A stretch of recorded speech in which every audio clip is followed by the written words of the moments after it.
Hola, ¿qué tal?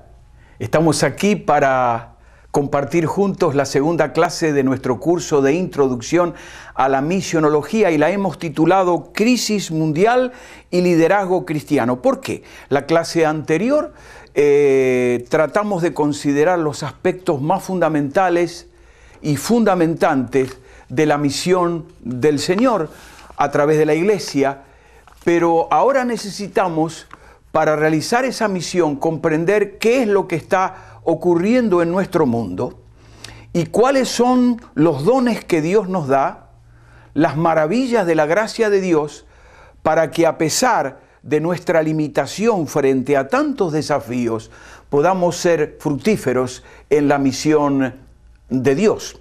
La Iglesia, a través de todos los tiempos, y lo veremos en próximas clases de este curso, siempre ha enfrentado las crisis de la sociedad. Y estas crisis han tenido muy diferentes características de acuerdo a la época de la historia que estamos considerando.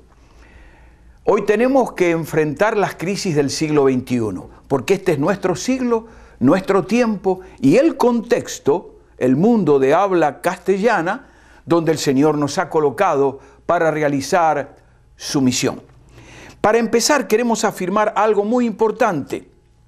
Vamos a usar algunas estadísticas a vuelo de pájaro porque queremos concretar con datos muy serios cosas que conocemos en general porque las sufrimos y enfrentamos cada día. Y cuando hablamos de estadísticas, sabemos algo muy importante, que la seriedad de cualquier estadística tiene que ver con la fuente que ofrece la estadística. En este caso les quiero decir que las estadísticas, no muchas, pero algunas muy importantes, que vamos a compartir, están ofrecidas por los libros anuales del 2005, 2006 y 2008 del World Watch Institute. Es un instituto de análisis sociológico de realidades mundiales, de un prestigio extraordinario. Por ejemplo, para dar una idea, el gobierno de Estados Unidos o de Canadá, el gobierno del Japón, utiliza este instituto cuando quiere tener una base de estadísticas para enfrentar alguna solución a problemas sociales del mundo. Quiere decir que vamos a compartir estadísticas que son fruto del trabajo de expertos en la materia que han hecho sondeos muy objetivos y muy generales para ofrecernos un panorama de lo que está pasando en el mundo. Y vamos a hablar en principio de 5 tendencias mundiales en nuestros días, en nuestro tiempo. La primera gran tendencia es que hemos pasado recientemente de un mundo bipolar a un mundo multipolar. En 1989 cae el muro de Berlín, que era todo un símbolo de la división entre dos grandes poderes del mundo en que vivimos, el bloque comunista o socialista, el bloque capitalista. Con la caída del muro de Berlín entramos en una nueva etapa donde la sociedad es una expresión multipolar, donde cada pueblo, cada etnia, cada cultura anhela decir su palabra, donde culturas que fueron cubiertas, rechazadas, marginadas por grandes superpoderes en el pasado, ahora quieren ser parte de la historia. Multipolar es la realidad de nuestro mundo. Esto nos hace ver que hemos pasado de una confrontación ideológica, comunismo versus capitalismo, a una confrontación cultural. Y desgraciadamente esta confrontación cultural nos ha llevado otra vez en el siglo XXI a la tragedia de las guerras de religiones. Hay culturas que por diferencias religiosas se matan entre sí en nuestros días. Número 3. Hemos pasado de las multinacionales ideológicas, lo que decíamos antes, el bloque socialista, el bloque capitalista, y un tercer bloque que permanece en nuestros días llamado de países no alineados, es decir, grupos de países que se reunían y se hacían asociados en función de una ideología, la que fuera. Hemos pasado de eso a las multinacionales económicas.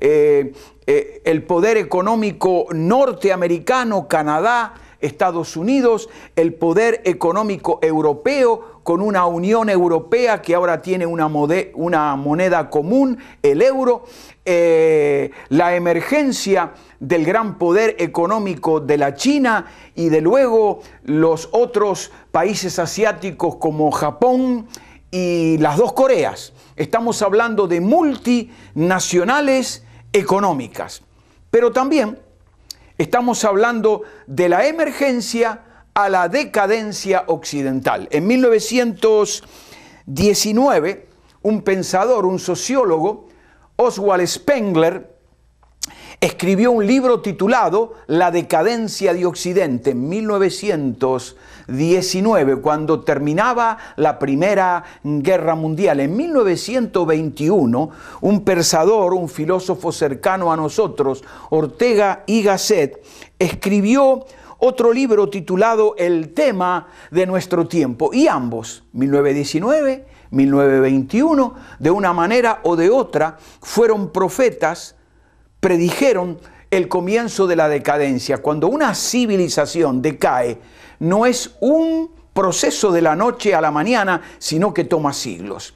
Pero hemos comenzado y lo estamos observando continuamente. Otros poderes están asumiendo roles de liderazgo económico, cultural y aún de tipo religioso.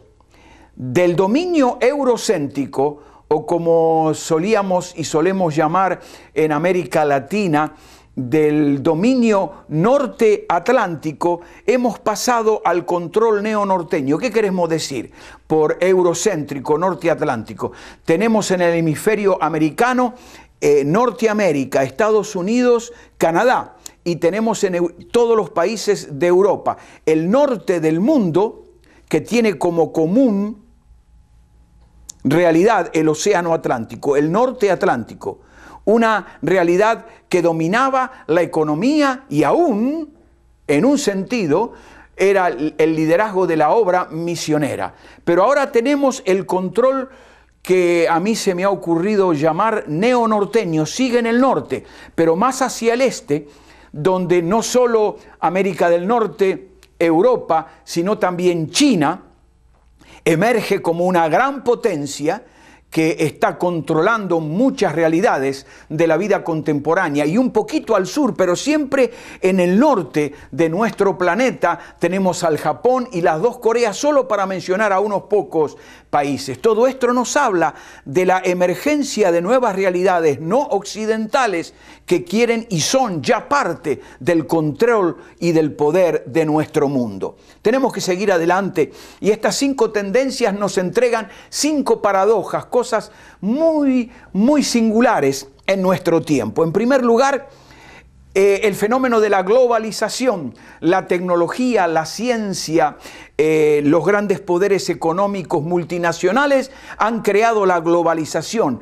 El mundo ha pasado a ser un barrio mundial.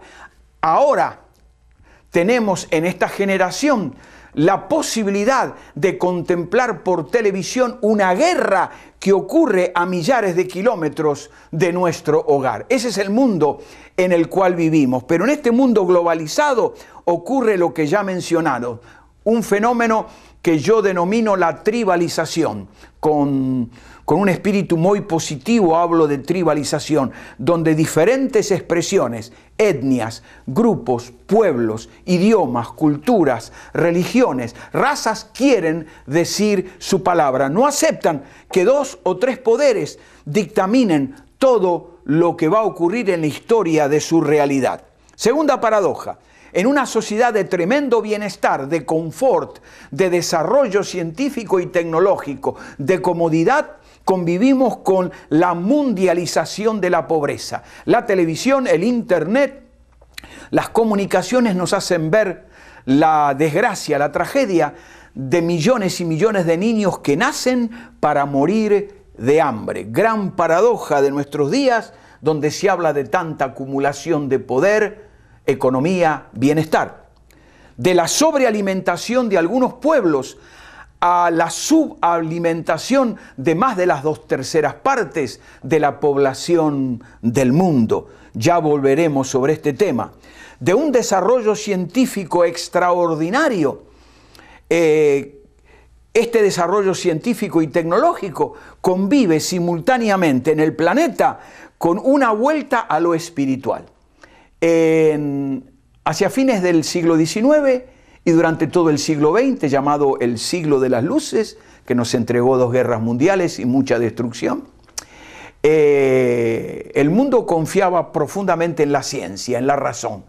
La ciencia, el conocimiento iba a responder a todos los grandes interrogantes, necesidades fundamentales del ser humano.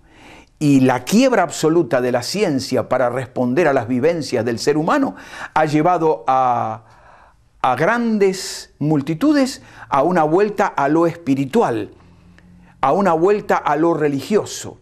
Y hay un cóctel de religiosidades que funcionan en nuestros días. Uno de los movimientos más importantes en nuestro tiempo se ha dado en llamar la nueva era, que es un cóctel, una ensalada de religiosidades antiguas, orientales, de sabiduría, mezcladas con el horóscopo y muchas otras expresiones de brujería, superstición y también con las llamadas religiones mundiales. Pero en general el rechazo es a la religión organizada. Pero otra paradoja tremendamente seria, como consecuencia de la anterior, es que esta reemergencia religiosa está expresándose en una realidad de la disolución, de la desaparición de normas éticas. Si hubiera un avivamiento espiritual genuino, tendría que haber un avivamiento de la moral, de las buenas costumbres, del amor y de la confraternidad. Todo lo contrario, la violencia, la destrucción, la guerra, algunas en el nombre de religiones, en el nombre de dioses, están destruyendo a la humanidad. Pero en general, esta reemergencia religiosa es un cuestionamiento a las religiones organizadas. Cuando un destacado líder o personalidad del mundo, un deportista, artista, político, pensador, se lo entrevista por radio o televisión y se hace la pregunta hacia el final de la entrevista, ¿es usted religioso? Inmediatamente la mayoría contesta, no, yo soy espiritual. Es algo difuso, es una vuelta a dimensiones espirituales que nada tienen que ver con la espiritualidad a la cual nos convoca la comunión con Dios a través de nuestro Señor Jesucristo. Y tenemos que avanzar. Y rápidamente quiero dar una idea que nos expresa la demografía del control de riquezas y poder en el mundo en este siglo XXI. Los activos de las 3 personas, digamos 3 familias más ricas del mundo, la riqueza de 3 familias más ricas del mundo superan la producción económica anual conjunta de los 48 países más pobres del planeta. Tienen 3 familias más recursos, más dinero, propiedades, activos que 48 países, los más pobres del mundo.